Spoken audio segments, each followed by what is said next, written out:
여러분 안녕하세요. 네, 반갑습니다. 자, 오늘 경찰 백서 여러분들이 아마 지난 시간에 이 교통과 관련돼서 기본적으로 우리 생활 주변에 있는 각종 뭐 교통 시설물이라든가 환경 또 각종 뭐 보호구역들, 왜냐하면은 교통에서도 교통 약자들이 있잖아요. 그래서 교통 약자와 관련돼 있는 그런 각종 보호구역이라든가 안전장치, 기타 또 대표적인 법률 두 가지 봤었죠. 예를 들면 민식이법이라든가 윤창호법과 관련돼 있는 이런 내용들로 여러분들 같이 보셨습니다. 자, 이번 시간에는 교통질서와 관련되어 있는 내용들 중에 특히 교통법규 위반에 대해서 같이 보시겠습니다. 전 시간에도 여러분들께 말씀드렸던 것처럼 실제 경찰이 하고 있는 일 중에 일선에 있는 파출소를 포함한 가장 대민 업무와 많은 그런 대표적인 경찰 업무가 바로 두 가지. 첫 번째가 바로 일반 생활 안전과 관련되어 있는 내용들, 소위 말하는 범죄 예방 활동, 방범 활동이라고 생각하시면 됩니다. 거기에 따라서 긴급 출동이 있을 경우에는 112 신고를 통해서 긴급 출동한다는 거 이미 여러분들 몇 시간에 걸쳐서 같이 보셨고요.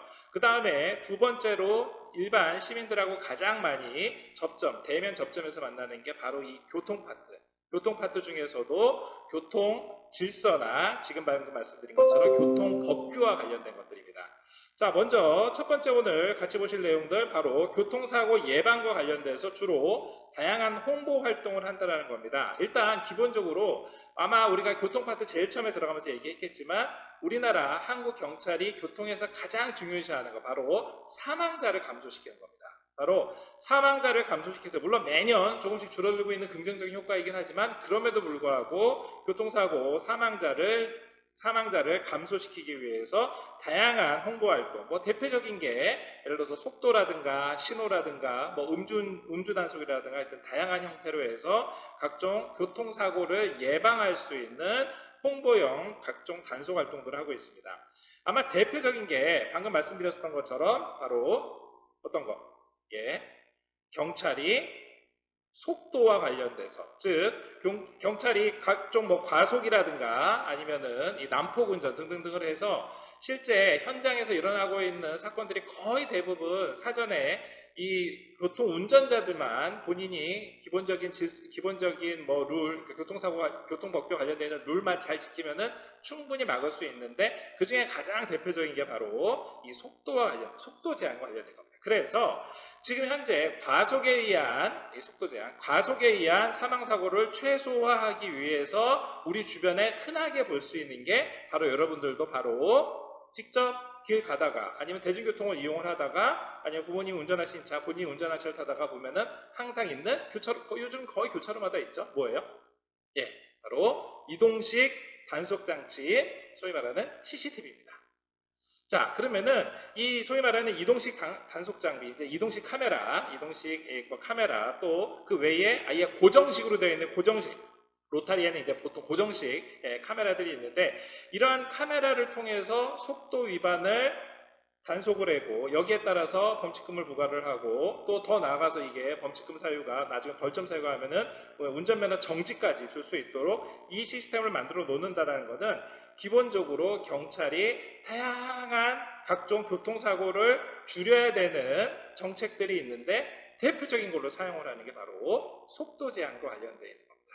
자, 그래서 현재 도표에서 보시는 것처럼 매년 이동식 무인 단속 내지는 캠코더 영상 단속을 통해 가지고서는 연간 한 400만 건 가까운 거를 직접 단속을 하고 현장에서 지도를 하고 물론 모두 다 범칙금을 부탁하는 경우도 있지만 피치모터 사장 같은 경우에는요 그냥 훈방 조치로 처리하기도 합니다. 아무튼 이렇게 교통사고 사망자 위험을 낮추기 위해서 이동식 단속을 주로 중점적으로 하고 있습니다.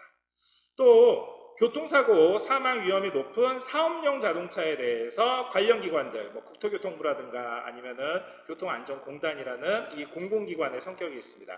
여기과 그 외에 다양한 협회들과 함께 사업용 자동차에 대한 법규 위반도 따로 단속합니다. 자, 사업용 자동차하고 개인용 자동차, 굳이 여기서 여러분들이 구분을 해서 한다 그러면 개인용 자동차가 대수가 훨씬 더 많기 때문에 사고는 더 많이 날 겁니다. 자, 하지만 비율로 따지면은 사업용 자동차가 더 많이 날 수 있습니다. 그 이유는 왜일까요? 개인용 자동차 같은 경우에는 실제로 주말에만 이용을 한다거나 그렇죠? 아니면 출퇴근 시간 때만 이용을 하고 낮에는 주차를 뭐 회사든 학교든 주차를 해놓지만 사업용 자동차는 안 그렇죠. 사업용 자동차는 자동차가 굴러감으로 해가지고서는 어떤 영업행위든 판매행위든 생산행위를 하는 겁니다. 그러다 보니까 실제 매년 자동차가 운행하는 운행 거리를 비교해 봤었을 때 사업용 자동차가 훨씬 더 도로상에서 많은 활동을 하고 있고 훨씬 더 도로상에서 많은 사고를 발생할 수 있을 만한 가능성이 높다는 거죠. 이해 가시죠? 그래서 지금 말씀드린 것처럼 사업용 자동차에 대한 법규 위반을 별도로 관련 기관과 서로 협의를 해서 단속을 하고 있습니다. 가장 대표적인 사업용 자동차, 우리도 당장 오늘 아침에 이용을 했었던 대중교통이 대표적입니다. 이해가시죠? 네. 자, 한편 교통질서 확립을 위해서 법규 위반과 관련돼서 바로 공익신고도 활성화하려고 합니다. 자, 공익신고를 활성화한다는 거는요, 이렇게 생각하시면 됩니다. 우리가 소위 말하는 파파라치 제도를 활용을 하는 겁니다. 즉, 이 공공에서 실제 일어나고 있는 것들을 모두 다 경찰이 단속을 하거나 이동식이든 고정식이든 카메라를 통해서 단속을 하면 좋겠지만 그게 안 됐을 경우에는 시민들의 신고를 통해서 국민의 제보를 통해서 합니다. 특히 과거에는 국민들이 그거를 직접 제보를 하려면은 자기가 직접 영상을 찍어서 찍은 거를 직접 뭐 경찰서에 갖다 내거나 아니면 뭐 메일을 보내거나 굉장히 번거로웠는데 요즘은 뭘로 할까요? 거의 대부분 스마트폰 앱을 통해서 합니다. 자, 그러다 보니까 주차 단속뿐만이 아니라 지금 방금 말씀드린 것처럼 다양한 형태의 뭐 예를 들어서 영상 신고라든가 아니면은 뭐 이 앱 신고라든가 뭐 사진 신고라든가 다양한 형태로 해서 신고할 수 있는 체제를 만들어 놓고 이거에 따라서 국민들의 제보를 받아서 하면은 특히 최근에는 어떤 경우에 가장 많이 신경을 쓰고 있냐면은 우리 주변에 코로나 전후 해가지고서는 많이 늘어난 바로 배달 오토바이와 관련되어 있는 이륜차 단속과 관련돼서 특히 이러한 영상 신고를 포함한 각종 공익 신고를 활성화하고 있는 추세입니다. 자, 전 시간에 여러분들 같이 살펴봤었던 것처럼 음주운전에 대해서도 경찰이 신경을 많이 쓰고 있는데요. 자, 음주단속은요, 실제 여러분들 음주단속 한 번도 해본 적이 없겠지만, 물론 저도 해본 적이 없지만, 음주단속 같은 경우에는 실제 우리 주변 곳곳에서 음주를 했다고 해서 운전을 못한다라는 그러한 기본적인 사고를 가지고 있어야 되는데 상당수의 많은 시민들이 내가 술을 마셨어도 운전을 할 수 있다라는 그러한 방심에서 실제 대형 사고가 일어나는 경우가 많습니다. 그래서 음주단속 같은 경우에는 언제 정확하게 지정된 날짜, 지정된 장소에서 한다라기보다는 선별적인 선택을 통해서 합니다. 자, 선별적 선택이라고 그러면은요, 말 그대로 선택을 해서 구별을 해서 한다는 뜻인데 결국 선별적인 음주 단속을 하는 데는 주로 어떤 곳에서 하게 될까요? 당연히 음주 운전이 많이 발각될 만한 곳, 이해가시죠? 또 더 나아가서 그 주변에 음주자들이 많아서 음주운전 가능성이 높은 곳을 선별을 하는 겁니다. 가장 대표적인 게 보통 음주운전이 빈번하게 일어나고 있는 유흥가 주변이 될 겁니다. 실제 이 유흥가 주변이라 하더라도요, 우리가 생각했을 때 어떤 곳이냐면은 예를 들어서 강남역 한복판에서 한다라든가 종로 광화문 한복판에서 이렇게 했을 경우에는 당연히 그들 지역에서는 기본적으로 심야 시간대, 야간 시간대, 심야 시간대, 야간 시간대에도 워낙 교통량이 많기 때문에 여기를 다 일일이 가는 차량을 다 세워가면서 하기가 쉽지가 않습니다. 그래서 교통의 흐름에 방해가 되지 않는 선에서 예를 들어서 신호등에 의해서 차량이 정지했었을 때 그때 다가가서 한다라든가 그때 선책돼서 거기에 정차되어 있는 차량을 대서 한다라든가 또 그렇게 큰 길가가 너무 위험할 경우에는요, 그 큰 길가로 들어가게 되는 소위 말하는 이면도로라는 데가 있습니다. 쉽게 말해서 우리도 강남역이라든가 아니면은 분당사거리 이렇게 큰 데가 있으면은 그 도로에 들어가기 위해서 작은 도로들이 합쳐져서 큰 도로로 합쳐지잖아요. 그래서 그 이면도로 이런 곳에서 많이 하고요. 그 외에 그동안 음주 단속은 항상 심야 시간대라든가 아니면 저녁 시간대 많이 한다. 그러한 선입견들이 있어서 그래 낮이니까 괜찮아 아침이니까 괜찮아 이런 생각을 할 수가 있기 때문에 이제는 다시 한번 말씀드리지만 선별적으로 선택해가지고 한다는 거잖아요. 구별을 해서. 그래서 꼭 심야 시간대 아니면 야간에만 하는 게 아니라 출퇴근 시간처럼 아침에 하는 경우도 있습니다. 가능하죠. 그래서 출퇴근 시간에 아침에 하거나 식사 시간 또 휴가 갔었을 때, 휴가철, 뭐 연말연시야 당연하고 이렇게 다양한 시간대, 다양한 공간을 선택적으로 해서 하기도 하고요. 한편 이러한 음주 단속을 하면서도 국민들한테는 무조건 경찰이 단속만 한다라고 부정적인 이미지를 심어주기보다는 이러한 음주 단속이 이러이러한 계획하에서 실시가 됩니다라는 것을 오히려 국민들한테 서비스로 알려주고, 그렇게 했었을 경우에 그 어플리케이션이나 문자나 아니면 각종 홍보물, 각종 광고나 요즘 뭐 영상 광고도 굉장히 많으니까, 그죠? 예, 지하철이나 이런 데에서 하는 영상 광고 매체를 보고 난 다음에 사람들이 혹시 음주운전에 가능성이 있는 사람들도 아예 음주운전을 하지 않도록, 그렇게 해서 실제로 단속 건수를 높이는 게 중요한 게 아니라 중요한 거는 음주운전을 하지 않도록 하는 게 중요하잖아요. 그죠? 그래서 이러한 홍보도 같이 병행을 하고 있습니다. 자, 두 번째로 보실 거는 고속도로에서 교통안전입니다. 자, 우리가 지금까지 본 것만 하더라도 뭐 도심을 포함한 일종의 시내 내지는 사람들이 굉장히 밀집한 곳이었습니다. 자, 그런데 지금 여기서 보시는 것처럼 도로교통상의 실제 대형 사고 내지는 한 사고의 사망자가 많이 발생하는 사고는 거의 대부분 고속도로나 자동차 전용 도로에서 발생합니다. 가장 큰 차이는 뭘까요? 속도가 빠르죠. 그죠? 자, 속도가 빠르다는 거는요, 여러 가지가 의미가 있습니다. 첫 번째, 빠른 속도의 차량이 부딪히거나 충돌하거나 전복됐었을 경우에 사망자가 발생한다는 것도 있고요. 두 번째는 그 사고로 인해서 돌발 상황이 발생하니까 그 이후에 발생하게 되는 2차 사고의 우려도 있습니다. 그죠?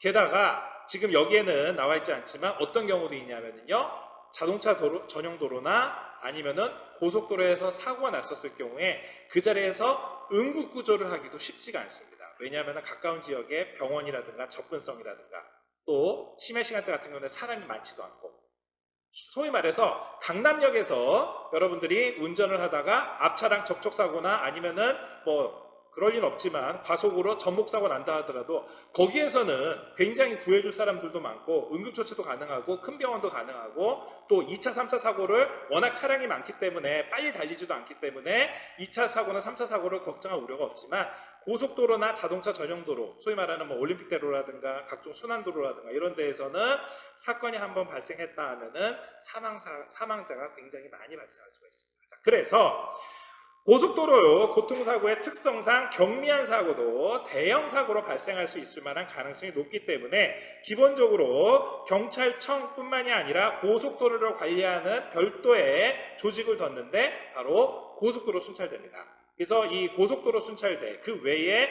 많은, 아무래도 교통량이 가장 많은 게 수도권이다 보니까 수도권 중심에 있는 뭐 경기 남부경찰청 아니면 인천경찰청, 이러한 각각의 지역의 경찰관과 순찰차를 별도로 배치를 해서 각종 단속이라든가 각종 위반 행위에 대해서 지도라든가 기타 뭐 캠페인이라든가 이런 것들을 많이 하고 있습니다. 그래서 교통사고, 그러니까 고속도로상에서 발생하고 있는 교통사고 사망자는 매년 점점 감소 추세에 있고, 지금 현재 최근에는 새로운 형태의 교통 단속 활동도 합니다. 나중에 후술하면서 좀 더 설명드리겠지만 대표적인 게 최근 나오고 있는 게 바로 드론으로 단속을 하는 것. 왜냐하면 굉장히 광범위한 고속도로 지역을 커버해야 되기 때문에 드론으로 하는 것. 두 번째, 암행 순찰차 제도라는 게 최근에 새로 나와서 이 암행 순찰차 제도가 굉장히 효과를 많이 보고 있습니다. 나중에 후술할 때 같이 또 설명을 드리겠습니다. 아무튼 이러한 각종 기관들 또 경찰 내에 다양한 조직들을 설정을 함으로 해가지고 교통사고를, 특히 고속도로상의 교통사고를 줄이고 사망자를 줄이는데 역량을 집중하고 있습니다. 한편 말씀드린 것처럼 교통과 관련돼서 각종 법규 위반 행위에 대해서는 끊임없이 단속을 하고 이에 따른 법 집행 활동을 하고 있는데요. 대표적인 것들이 이러한 사건들이 있습니다. 예를 들면 대표적인 게 버스 전용 차선 내지는 지정차로 위반이라든가 또 무인단속 카메라에 의해서 아까 말씀드린 것처럼 무인단속 시키는 거, 그 외에 음주운전이라든가 또 음주운전 말고 단순하게 사람들의 어떤 범칙금 부과를 위해 가지고 하다 보니까 발견하게 된, 예를 들면은 무면허 운전. 실제 무면허 운전 같은 경우에는 면허증이 없는 사람이 면허증이 없는 사람이 운전을 하다가 예를 들어서 뭐 초등학생이라든가 중학생 가끔 뉴스에 나오잖아요. 이렇게 해서 하는 케이스는 극히 드물고요. 이 무면허 운전의 상당수는 실제는 운전면허증이 있지만 어떤 상황이었을까요? 면허 정지나 면허 취소를 당한 사람들입니다. 이 사람들은요. 다시 자격 회복이 돼가지고서는 면허증을 다시 발급하기 전까지는 운전을 할 수 있음에도 불구하고 무면허인 상태입니다. 그런데 항상 평상시에 운전을 했었잖아. 그런데 면허 정지나 면허 취소를 당했다는 얘기는 뭐예요? 그동안 각종 교통사고와 관련돼서 면허 취소를 당했거나 아니면은 음주단속이라든가 각종 범칙금을 인해 가지고서는 면허 정지를 받는 사람이었겠지.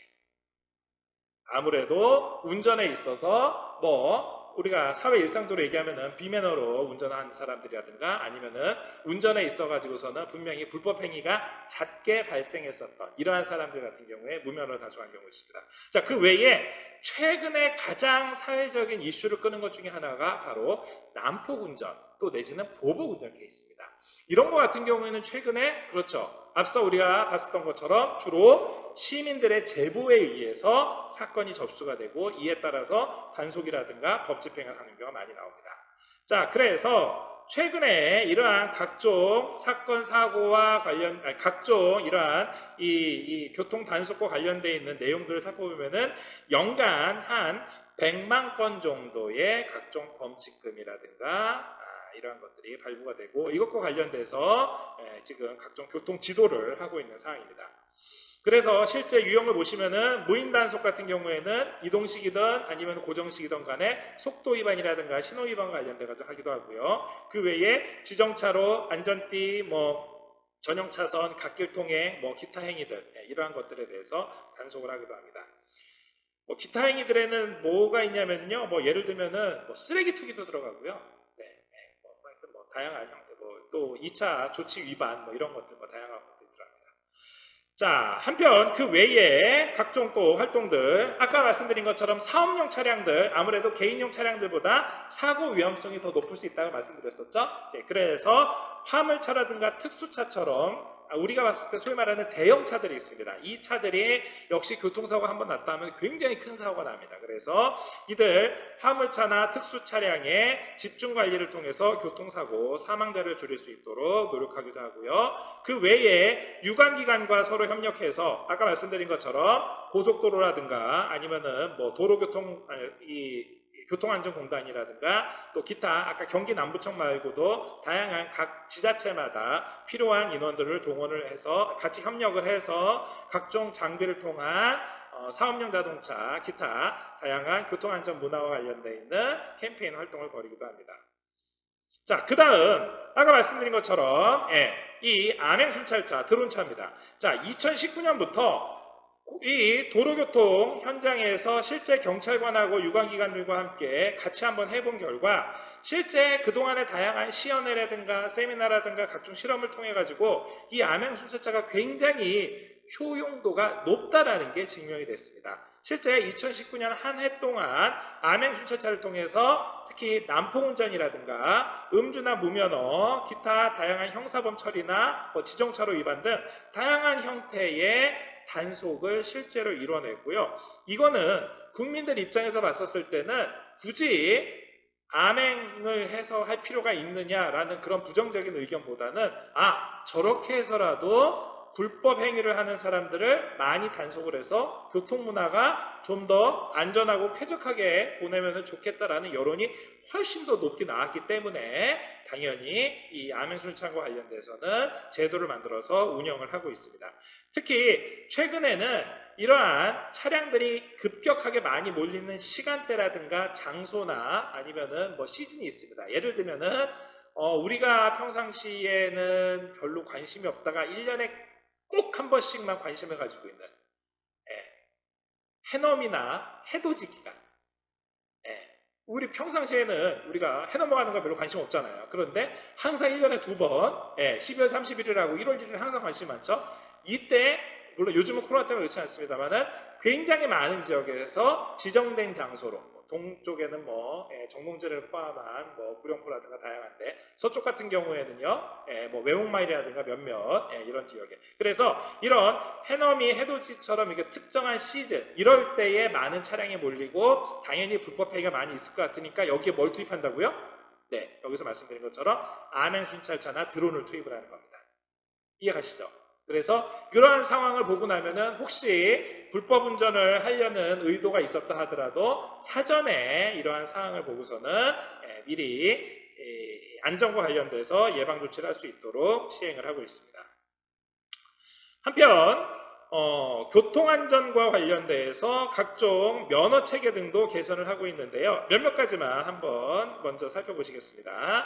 이번 시간에는 자 먼저 음주운전과 관련돼서 현행 운전면허 행정처분에 대해서 세부 기준이 봤었을 때 각종 사회적으로 봤었을 때 가장 문제가 되는 거 바로 요즘 경찰에서는 크게 지금 관심 가지고 있는 게 음주운전, 난폭운전, 보복운전입니다.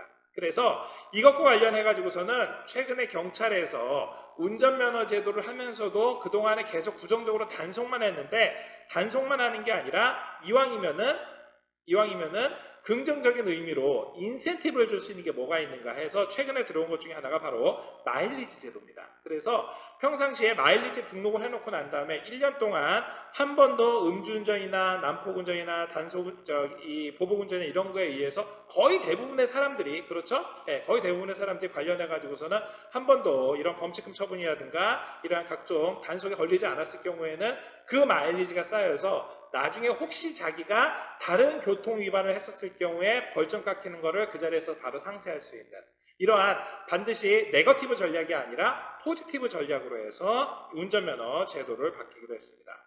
결국 이러한 제도를 바탕으로 해서 궁극적으로 목적하는 거 바로 안전한 교통 질서를 확립하기 위한 거죠. 일종의 예방 효과로. 자, 두 번째 상습적인 과태료 체납자라든가 아니면은 운전면허 관련돼 가지고서 어떤 특이한 이상 케이스 아까 말씀드린 것처럼 난폭운전 케이스 등등 있었을 때는 국제운전면허증 발급을 일부 제한을 하는 겁니다. 자, 국제운전면허증 어떻게 보면은 아니 나는 국제운전면허증 필요가 없을 수 있어 라고 생각하겠지만 혹시 자기가 여행이나 유학이나 사업자 갔을 때 반드시 운전을 해야 되는 사람이 있을 수 있습니다. 그런데 그 사람 입장에서는 국제운전면허증을 바로 경찰에서 발급해 주는데 발급해주는 경찰기관에서 국제운전면허증을 자신의 한국에서의 과태료라든가 각종 교통질서 위반으로 인해서 발급을 안 해준다고 그러면은 그 당사자 개인한테는 엄청난 불이익일 수가 있기 때문에 당연히 거기에 해당하는 사람이라고 그러면 또 그로 인해서 주변에 이렇게 국제운전면허증이 발급 안 되는 경우도 있구나라는 게 자연스럽게 사람들한테 홍보가 되면서 운전을 더 안전하게 할 수 있는 이러한 체제와 시스템을 만드는 겁니다. 그 외에도 운전면허 시험과 관련돼서 최근에 트렌드를 보면은요, 매년 우리나라 주민등록 인구로 봤었을 때 현재 63%인 3,200만 명 정도가 운전면허. 물론 여기 있는 여러분들도 운전면허증 가지고 있는 친구들 많이 있을 겁니다. 자, 그래서 한 해에 보통 운전면허를 400만 명 가까운 사람들이 매년 응시를 합니다. 물론 이 응시자에 따라 가지고 합격생 비율을 보면은 거의 대부분 합격을 하는 편이죠. 네, 뭐 8, 90% 가까이 합격을 하지만 그렇다고 해서 항상 운전면허 합격자들이 항상 늘어나는 것만은 아니죠. 왜냐하면은 늘어나는 것만큼 운전면허가 취소되는 사람도 있고 또 그 외에 사망자 같은 경우에 과거에는 고령자들 중에서 운전면허자들이 별로 없었는데 지금 고령 세대들은 거의 대부분 젊었을 때 마이카 시대였기 때문에 운전면허증을 가지고 있는 사람들이 많습니다.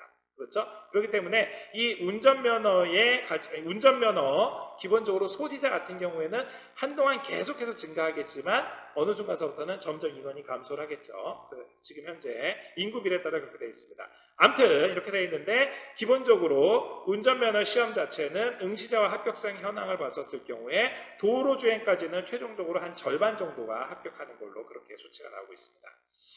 한편 운전면허 합격자 배출 현황을 보면은 실제 1종 면허와 2종 면허로 봤었을 때 비율 자체는 거의 비슷한 수준으로 되어 있습니다. 과거에는 1종이 훨씬 더 많았었는데 지금 1, 2종 거의 비슷하고요.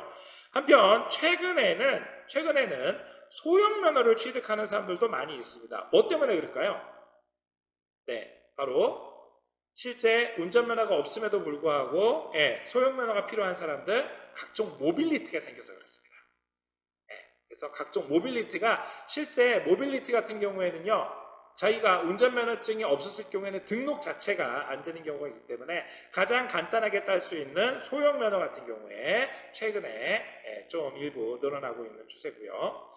한편 뭐 남녀 구분에 있어서는 최근에는 여성도 거의 대부분 운전을 하고 있기 때문에 과거처럼 남성의 전유물만 아니고 최근에는 남녀 비율에 있어서 점점 그 폭은 줄어들어서 아마 나중에는 거의 동수가 되지 않을까, 이렇게 추측을 해볼 수가 있습니다. 자, 이렇게 해서 운전면허를 땁니다. 그런데 운전면허를 따는 과정에 있어서 과거에서는 항상 운전면허 시험장을 직접 방문해서 했었지만 이제는 운전면허와 관련되어 있는 전문 학원에서 거의 대부분 실제 거기에서 교육도 받고 교육을 통해서 시험도 봐서 여기에서 최종적으로 합격을 합니다.